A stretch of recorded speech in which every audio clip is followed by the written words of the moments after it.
I'm Jack. And I'm Joel. And we are going on tour. What was I? I don't really I got a bit excited there. We are going on tour. We are going to 5 cities in the UK. We've got Manchester on Wednesday the 6th of December. which takes us to Glasgow on 7th of December. Which is a Thursday. Birmingham on Friday the 8th. And then we have the weekend off because we're coming to London on the 11th of December. And then we finish in Newcastle on the 12th. So we're super excited. Obviously, this is amazing. It's the first headline UK tour we've ever done. Yeah. I think first gigs outside of London in a while, properly to kind of open public stuff. Yeah, exactly. Public gigs where you guys can actually come along, take part in the fun. Yeah. We will be doing covers. We'll be doing original material as well, which is very, very exciting. Yeah. And we'll be doing some of the songs that we did on X Factor as well, with the backing tracks. So please do come along. There is a meet and greet as well for the lucky people that managed to get the tickets in time. We are going to link lucky people who get to meet us. Those lucky I ones. thought there was a joke coming there. Oh, there wasn't. Was there? And also, for those of you who maybe aren't in the UK or can't come, that is obviously a shame. But we are going to vlog everything. So hopefully every day of the tour, because we've got activities lined up, I won't spoil it too much for you, but we're actually buzzing about some of the activities, aren't we? Yeah. We'll be able to be kind of encapsulated in the vlogs. So absolutely. So you will see it all anyway. But all the information is going to be in the description below. So go check it out. We'll be annoying you on our socials with it as well. So do get your tickets before they run out. But otherwise, we want to start off this episode. We are going to talk about more of the truths and the behind the scenes with X Factor, starting from 6-chair challenge onwards. But first, we wanted to talk about scouting and being scouted for X Factor. Yeah. It's a big topic that people seem really, really intrigued and interested in. There's also a lot of commotion and sort of negative press behind it as well. So we wanted to dispel a bit of the rumours and what that's all about. So we... being massive fans of the show whilst I was growing up, we both were, we both agreed, it crossed our mind to do X Factor before, and I think we just thought that for us at this stage in our career, maybe it wasn't the time for us to do it. Just leaving uni and all that kind of thing. And then we got contacted by one of the kind of junior producers on the show who just said, have you given X Factor any thought? And to be honest, we hadn't really, but we kind of just said, we have, but not for us, thank you. Very politely, obviously don't want to burn any bridges, but we're just like, I just don't think X Factor's for us. I think the main thing was that we worried that with the beatboxing and the guitar and stuff, it just wouldn't fit the vibe of what X Factor has always been. Definitely. And I think there were a couple of worries as well, because it was definitely that, like, is our act right for X Factor? We almost imagined that we'd be more of a Britain's Got Talent sort of, kind of a variety like act. Novelty almost. Yeah, a bit novel or whatever. But also there was the whole thing of it, it is a reality TV show and they get control on how you're portrayed to some extent. A lot of the people who might not have come across so well, we don't know for sure, but they could have been very polite and nice in real life and it might not have gone their way on the day. And we were worried, especially I think because, Well, I'm very sarcastic as well, so I was just really worried that there'd be certain things that I'd say and be like, oh no, like we're a villain. Yeah. But anyway, we then kind of were contacted a week or two after that. So this is in about, May, June of this year? Mm-hmm. And first audition was in early July. Yeah. And they basically just said, have you had any further thought to it? Let us know. And then one of the more senior producers just said, if you want, we can go for a coffee and I can just talk to you about any of the worries that you've got. And we just kind of voiced all this, and he was really great and, said and helped us out with kind of how we were feeling about it. And my mindset on it is basically that people might have heard of headhunting, which is what people often do in kind of the corporate world of business. If you're a big company and you want someone to come in and be good, you don't usually leave it to chance and just hope that they apply. You would go to a headhunting firm and say, can you go around and find the best people who might be worth applying for the job? And they still have to go through the interview process. It's exactly the same thing, but it just means that you kind of guarantee that you're going to get some good qualified people through the door. Exactly. So my mindset on it is just, it was very flattering to be asked, obviously, because they thought from seeing on YouTube that we were good enough. But I also know that there were some people who were scouted and asked to do it, who got to their first audition with the judges and the judges didn't like them, they didn't get through. So there's none of this, because I feel like the worry with it often is that you get scouted and then that's it. Yeah. Like, you're through, there's a promise, you've got a ticket to the finals, you're going to win, you're in the final 3. That's not the Doesn't case. Like, exist, at any point yeah. at every point in the show, really, I feel like there will have been people who were scouted that fell out at that stage at the first round of boot camp, at first audition, you know. So yeah, for us, and I think a fair few probably who was in the live finals, it was suggested to them by somebody on the show, do you want to come and have a crack at X Factor this year? And obviously we're so glad we did. Yeah, we are. But God, it was the right decision, wasn't it? 100% right. I mean, we were really happy with how it went. We were happy about how we were painted. Yeah. But yeah, I mean, I think the take-home message here is that, you know, scouted doesn't mean that the show's fixed at all. It isn't fixed. Yeah. So that's dispelling that one for you. Yeah. And I think we're going to move on to the six-chair challenge. Yeah, so people thought that we'd had it all prepared. So we decided to sing a song to a backing track for the first time because we thought we needed to prove to Simon and to everyone else that we fitted the X Factor mould. You know, not that we wanted to lose all individuality, but that we wanted to show that we can own a big stage. Particularly because, like we said in our previous video, our Little Mix round before wasn't amazing.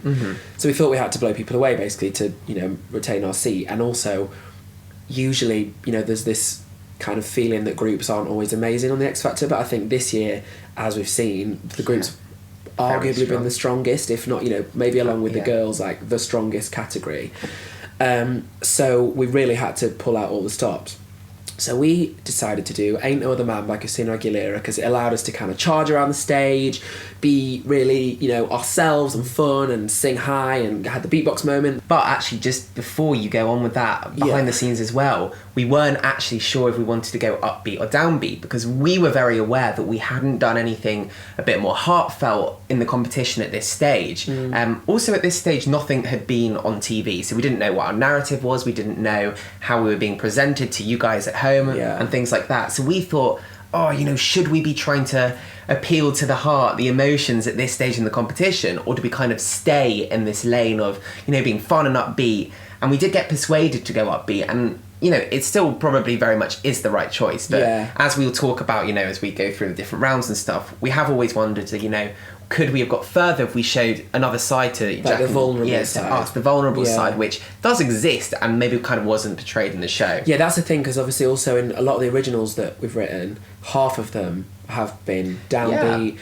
One of our absolute favourite songs to cover is Photograph by Ed Sheeran, which is obviously really downbeat. So I think, it was always that thing, that fine line we were treading of like, we loved bringing the energy to the show, and obviously that was our niche of being really energetic and fun and loving performing and just loving being there, and we appreciated the opportunity so much. But I think we still don't know, do we, whether we should have done a downbeat one earlier and, you know, tried to maybe emotionally connect people on a higher level, but we're really pleased with what we did. Exactly. So Ain't No Other Man, we sang.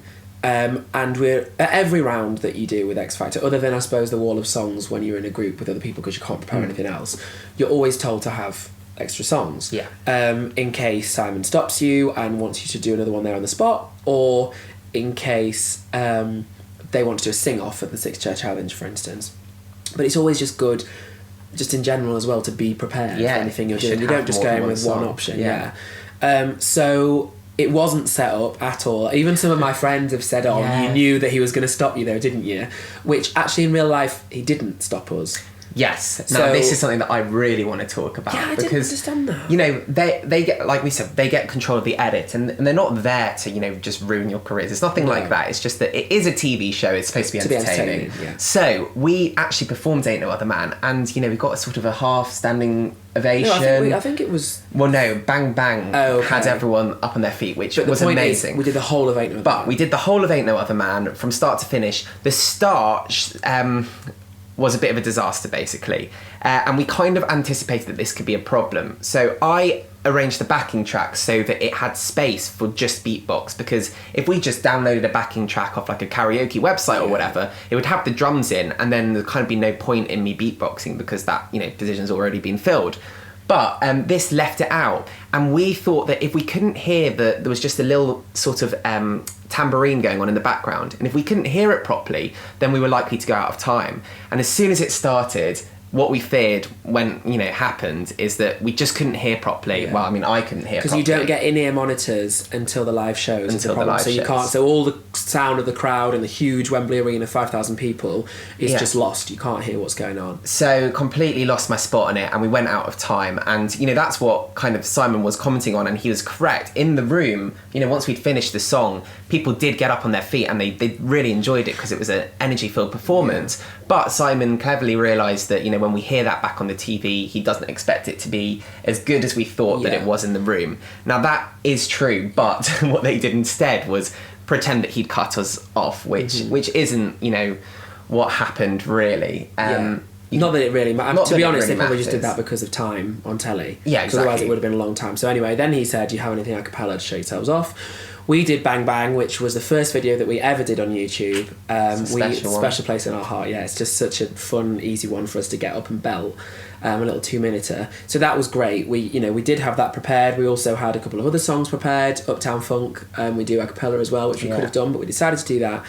And it was great. We got a standing ovation. It was amazing. Nicole was up on the table twerking, doing her usual. It was a shame that not all the comments were shown because I was wearing my bright pink jumper, and when we finished, Sharon went, "Oh, Jack, you were a beast in pink." She was so funny. Louis, you know, was his typical, usual, lovely self. Like, you know, I love you. You've been great. Yeah. Nicole said, "What did she say? You were like squiddly and diddly up there." What wasn't that used on Sean and Connor at some point? I think she said it at Lives.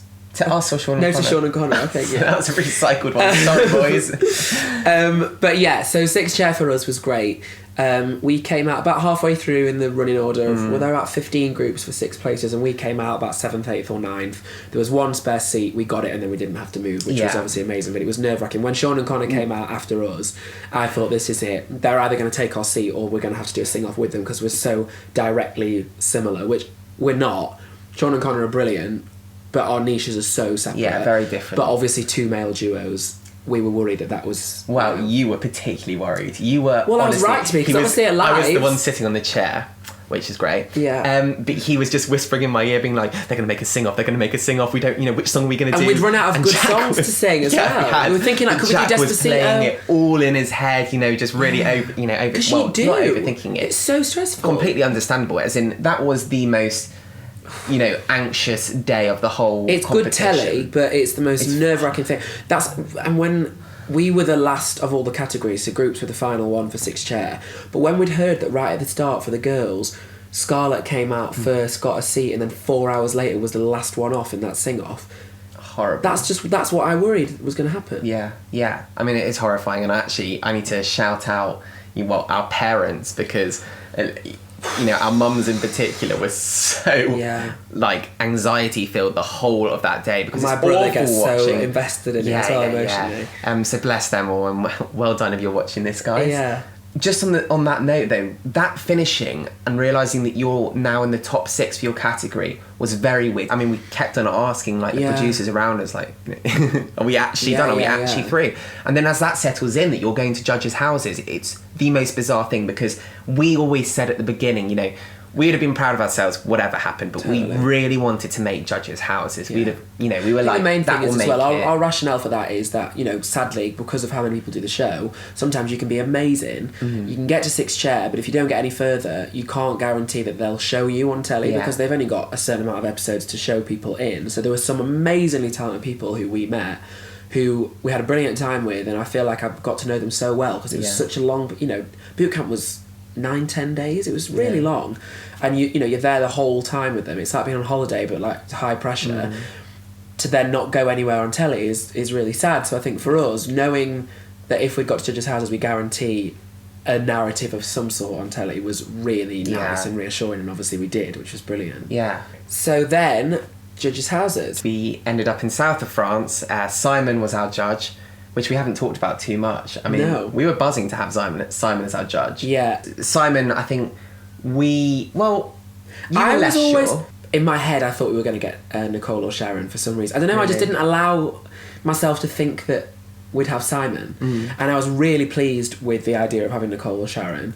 I think they're both brilliant. I feel like, and I still feel like their personalities would have worked really well with ours as mentors.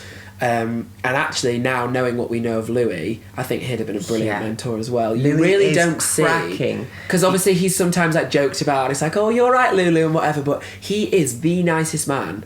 Like, we would sometimes be in his dressing room at Lives for over half an hour just chatting, wouldn't we? Yeah, he's exactly. so nice. He's His heart's friendly. in completely the right place, got the biggest heart. He's lovely and he's such a hoot. Oh my God, he makes us laugh so much. So yeah, I feel like we were in good hands, whoever we'd have had. But yeah, Simon was like... So we ended up getting Simon, and we were quietly very, very pleased. Yeah. And obviously off we went to south of France with him, and what an experience that was. Okay, no, we have to talk about the pool party. Go on. The pool party. The pool party. I knew this was, like, it was cool, but you can imagine, obviously, when you see the pool party on TV, it's, you know, with like loud music playing on your TV, like us all like, you know, like doing vibing with different- cocktails and vibing with stuff. cocktails or whatever. But obviously, if you're filming that, it's so awkward because like you have to dance for a fairly long period and of time. you're not make allowed sure to the sing footage along is to the there. words because they obviously put different music to it. So normally, at least the way that I would be able to feel the groove is to like mouth the words and like dance along. Yeah. And this was like, regardless of what the song is, just dance to the beat. And what was it, like 12 lunchtime or something? It wasn't night. Like, it was just this weird... There was obviously no alcohol in the cocktails. You couldn't have everybody just plastered liquor without being filmed. So... It was just this kind of standing around. No one really knew anyone properly at this point either. Like, we didn't really know the groups that well. Yeah, it was You're just told to, you know, like... higher energy! Yeah. But then if one person looks boring, we have to keep filming the shot because obviously they just stick out like a sore thumb. So we were there the whole time kind of throwing moves.